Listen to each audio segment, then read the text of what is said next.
Sometimes party conferences have been marked by a development of genuinely historical import.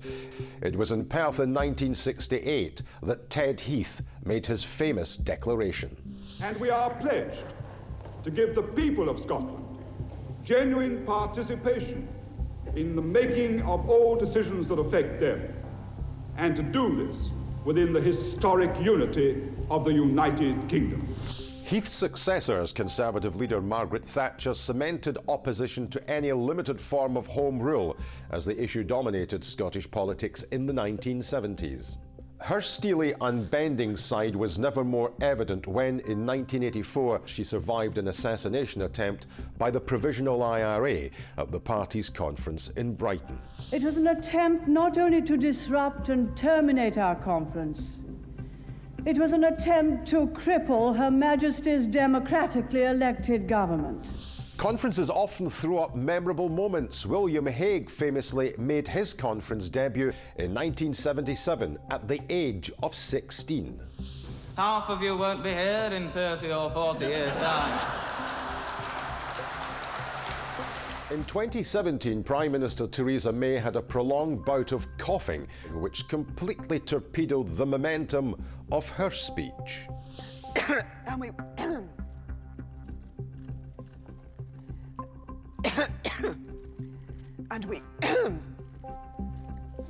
In Scarborough in 1960, Labour leader Hugh Gaitskell saw his reputation enhanced when he pledged to fight, fight and fight again against unilateral disarmament, despite the fact he actually lost the conference vote on the subject. Gaitskell's 1960 speech was big on courage and high on drama. It would take another quarter of a century to see anything like it. I'll tell you what happens with impossible promises. That came in Bournemouth in 1985 when Neil Kinnock launched a memorable verbal assault on the entryists of the militant tendency. You end in the grotesque chaos of a Labour council hiring taxis to scuttle around the city, handing out redundancy notices to its own workers. Often politicians get drunk on rhetoric, and conferences can become a spur to take them into the realms of the ridiculous. Cue David Steele and this rib tickler from 1981.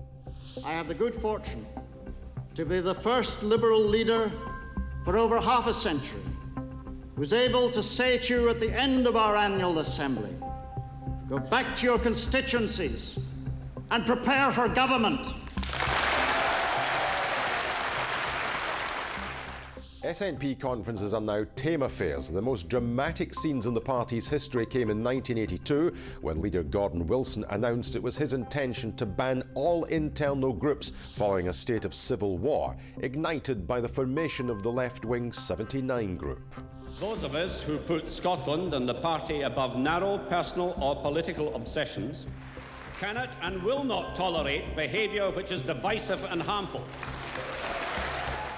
I pine for the political culture of yesteryear with its big personalities, great debates and sense of politics being a calling for those of high principle. So far this conference season has been a confirmation that bland is the prevailing trend.